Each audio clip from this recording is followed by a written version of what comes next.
All right, this is The Earth and Its Peoples by Richard Bulliet, Chapter 18, The Diversity of American Colonial Societies, 1530 to 1770. We'll be looking at Section 3, English and French Colonies in North America. So we had previously talked about in the other chapters, 18-1 and 18-2, mainly Spanish America, mostly South America, Central America as well. We talked a little bit about Portugal, specifically their colony in Brazil and what that kind of looked like a little bit. Now we'll talk a little bit about England and France. These colonies are different in that, generally speaking, they're much smaller in terms of the territory or land that they take over, essentially. And they're located more in North America. So looking at England first, one thing about the English is that they did have previous colonization experience.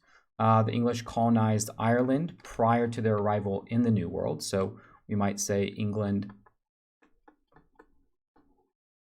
colonized prior to reaching North America. But when the English did eventually send settlers to the New World, initially they struggled. Jamestown, which was founded by the English in 1607, this was the first permanent English settlement. There was a couple of failures before this in the 1500s. It really wasn't until the 1600s until England successfully created a settlement in the New World. Jamestown was located in Virginia. Both the colonies of Virginia and Maryland are somewhat similar, so we'll kind of describe them together. One thing about the early Jamestown colony, and this was especially true in the first 20 years or so, is that the death rate was very high. Within the first 15 years, 80% of English settlers died in Jamestown. So not a lot of success early on. However, the colony at Jamestown and later on other colonies that came to make up Virginia and Maryland did succeed, and they succeeded by providing tobacco, which was the way that the English colonies in the South, at least in Virginia and Maryland, made money. So whereas last time we had talked about really the Spanish and the Portuguese in terms of what they made their profit off of. For the Spanish, it was mostly silver. For the Portuguese, it was mostly sugar that they made their money. For at least the English colonies in the southern part of North America, it's tobacco, and tobacco provided a source of revenue and a reason to continue to colonize the New World. At first, the colonies of Virginia and Maryland, to harvest the tobacco, used indentured servants. Unlike the Spanish, we could say that essentially the English were maybe too weak to enslave the native population. Whereas the Spanish, with that history of conquest and the conquistadors, really made the indigenous population do the labor required to extract silver. In Portugal, it was African slavery from the Old World that was brought over. Indentured servants were what we might call contractual or under contract slaves. And indentured servants really had no racial or ethnic basis. Indentured servants came from all walks of life. They were white settlers from England. They were Native Americans. They were Africans, and they were worked in slave-like conditions for a certain period of time. This contract could be anywhere from 7 to 9 years. After that 7 to 9 years was over, indentured servants were freed, and that's what made them different than, for example, African slaves. However, increasingly, African slavery came to replace indentured servants. There were multiple reasons for that. One of the reasons was that as the Jamestown colony improved in terms of its survivability and health, even though African slaves were more expensive, they could provide work for a longer period of time, where the life expectancy was very low. Indentured servants were cheaper, but odds were that servants would die before their contract was up. So as life expectancy improved, the transition to African slavery made more economic sense. And by the time you get to the 1700s or 1800s, especially in some of the southern colonies, right, the South, African slavery is the predominant source of labor in those English southern colonies. In Virginia, there was something, and this is true of many of the English colonies in general, that make them a little bit different than the colonies in Portugal, Spain, and even France. And that was, in the English colonies, there was more self-government. So, for example, the House of Burgesses was an elected representative, meaning they were representatives. We might also call it democratic, right? An elected representative democratic government in Virginia. So this was specifically in the Virginia colony. But unlike a lot of the other colonies, Spain, Portugal, France, there wasn't a lot of self-government there, at least not in terms of the democratic process. In some of the English colonies it was, which set up the English colonies a little bit better for the American Revolution and the Declaration of Independence, having a long history of self-government. Meanwhile, in the southern colonies of Carolina, both Virginia, Maryland, Carolina, all of these southern colonies, for the most part, their purpose is to make money. And that's essentially what they do. They export cash crops. Whereas in Virginia and Maryland, it typically is tobacco. In Carolina, it tends to be things like rice and indigo. Indigo is a blue dye that is used for various textiles. And in the Carolina colony, much like Virginia, there was a complicated and contentious relationship with the Native American population there. Native Americans became, in a sense, dependent upon some of the English settlers due to trade, right? So we sometimes call this trade or market dependence. And this was the case in a lot of areas where Europeans arrived. When Europeans came to the New World, bringing various trade goods, guns, alcohol, all of those other things, it simply became too lucrative for Native American communities to not essentially trade with these European settlers. And what that created was a system of dependency where over-hunting, over-farming, maybe not over-farming, but an increase in production of certain crafts like Native Americans provided, which took away from the ability to sustain oneself independently, could make things very complicated. Also conflicts. This was not just true in the Carolina colony, but war with English settlers was common in up and down the English colonies in North America. A little bit less in the name of conquest like the Spanish. The Spanish used more professional soldiers, professional armies. In the English colonies, it was more settler versus settler, much more likely to have, for example, men, women, and children from both sides, Native American and English, killed in these skirmishes. However, Carolina turned very heavily towards African slavery, so much so that by the 1700s in South Carolina, there was a black majority population. This led to what we might call a racially stratified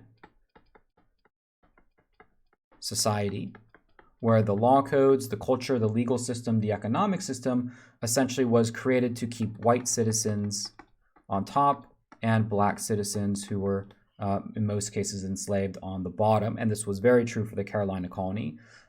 Because of this, there was maybe some unique aspects to the Carolina colonies. One example is Gullah. Gullah is a language which combines English and African language, right? So this is, in some cases, there's a tendency for African culture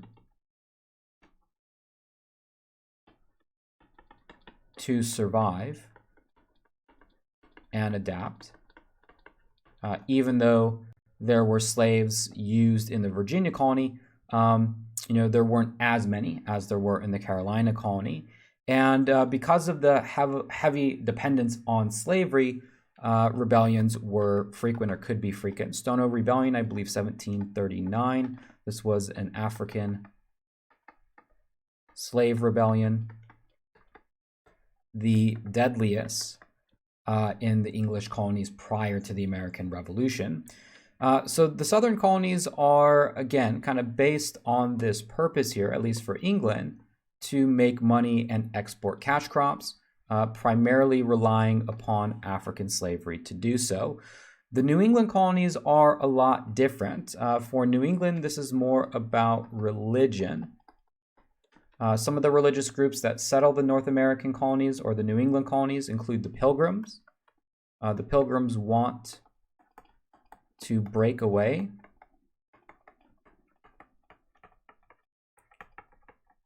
from the Anglican Church.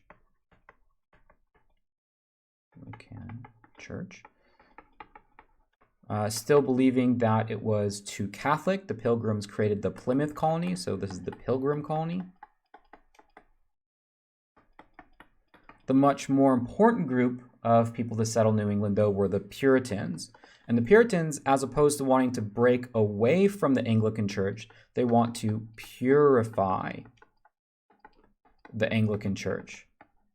So they feel that the church can at least still be salvaged. There's some things that the Anglican Church or the Church of England. Now recall we covered this in a previous chapter. This is the church that Henry VIII created during the Anglican Reformation. The Puritans think that there is something worth saving, and the church just simply needs to be purified.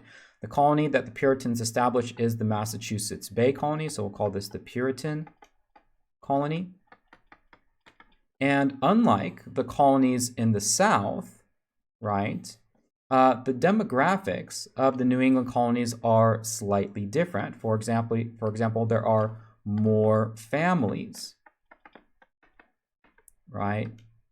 Whereas in the southern colonies, these typically were more what we might call single men, right? Indentured servants, African slaves who went to the southern colonies to perform labor. Here you had more women in the New England colonies, more children in the New England colonies. Again, in the southern colonies, typically going to be single men who are moving to Virginia and Maryland. And politics was local. And so that is one similarity that is shared within both the northern and southern English colonies, is this idea of elected representative democratic governments, local politics meaning more self-government. And instead of having an economy that relies solely on one commodity, like the southern colonies, whether it's tobacco or rice, the New England colonies are more diverse, but also produce less money. In other words, for England, at least the English Empire, the New England colonies aren't really that useful for them because they don't make a lot of money. And that's really what England wants the colonies to do. Now, by far of all the English colonies, probably the most successful ones was the Middle Atlantic region. So we might call this the most successful. They were at the same time economically prosperous and also had a diverse and large population. The colonies that we're mainly talking about include Pennsylvania and New York. In fact, prior to England taking over New York, the Dutch had established the colony of New Netherland. In the 1660s, England took over the Dutch colony to establish New York. And in the Middle Atlantic region, you had probably the most powerful Indian Confederacy or Native American Confederacy in North America, and that was the Iroquois Confederacy. So we might call them the most powerful native group. And in the region, for the most part, both the Dutch and the English created treaties with them, at least very early on. As evidence of the success of the Middle Atlantic region, the city of Philadelphia became the largest city, largest city in England's colonies. All right, so that surpassed the city of Boston as being the most populous and biggest city in the English colonies. Meanwhile, moving on to the French. The French colonies were, in terms of population, and we'll get here, very low in terms of their population. However, the French did acquire a decent amount of land. What the French were primarily interested in was two things, missionary activity and fur trading. So missionary activity was to find Catholic converts, much like the Spanish did with the Spanish missionaries. The French did the same thing. And of course, fur trading was for the money. So again, where the Spanish found silver, the Portuguese sugar, the English tobacco, really what the French made their money off of was fur trading. New France was the French colony. It's essentially in modern day, it's mostly Eastern Canada. The French capital was Quebec, so that is the capital city. And the French made alliances with both the Huron and Algonquian Native American tribes. So we'll say that the French built alliances. And this, the introduction of European colonists, specifically the introduction of guns, which was a very sought-after trade good by Native American groups, really heightened tensions in the area. It led to an increase or maybe even overhunting of resources, which were then traded to European settlers, but also inflicted more damage on existing tribal conflicts. So, for example, the Huron and Algonquian were at war with the Iroquois Confederacy, and the fact that now England and the Netherlands had allied with the Iroquois, the French allied with both the Huron and Algonquian, they brought guns to the battle, meant that this existing conflict now became much deadlier than it was in the past. Some terms that we want to be familiar with in terms of the French colonies in the America. Coureur de bois, this is simply a French fur trader. That's just the term that they used to describe it. And Jesuit is a term that we came across in a previous chapter. Again, this is a Catholic missionary who again is seeking converts. So French fur traders, Catholic missionaries, that's more or less the makeup of New France. Like I mentioned before, the population for the most part remained relatively low. Both the French fur traders and Catholic missionaries tended to be more male than female, so not a good population balance there. The French, because they were there to trade and because they lacked maybe the same kind of military might the Spanish did, we could say that the French, out of all the European colonists, had the strongest and best relation with native peoples. Wasn't always perfect. So, for example, one thing that often interfered with this was the role of disease, because disease really has no, disease doesn't discriminate. And so despite the fact that the French desired peaceful relations, despite the fact that the Huron and Algonquian wanted peaceful relations, disease could sometimes get in the way and cause problems for that. Both English and French colonial possessions, as they grew and became more influential, spilled over into conflict. The French and Indian War is the term used to describe the war between England and France in the New World. We might also add that this term French and Indian War also includes allies, which would include various Native American tribes, siding on each one. And this was part of a larger conflict. The 7 Years' War is the larger global European conflict. So these are essentially the same war.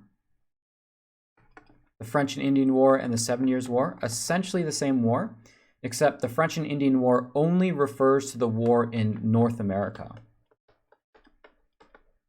Whereas the 7 Years' War is the conflict that is occurring in Europe between Britain and France and other countries. It's in India. It is in the Caribbean. Right? Same conflict. This one is just referring specifically to North America. And in this conflict, it was, and maybe we'll use yellow here, it was England who won. England won. We'll write in green that France lost. And as a result of this, French territory, and on this map, this is French territory. Because France lost, that territory then passed over to England. And you can see on this map here that English victory in the 7 Years' War gave the English a lot more territory. France's colonial possessions disappeared. If you're curious, the orange that is in here, that is Spain, which was England's ally.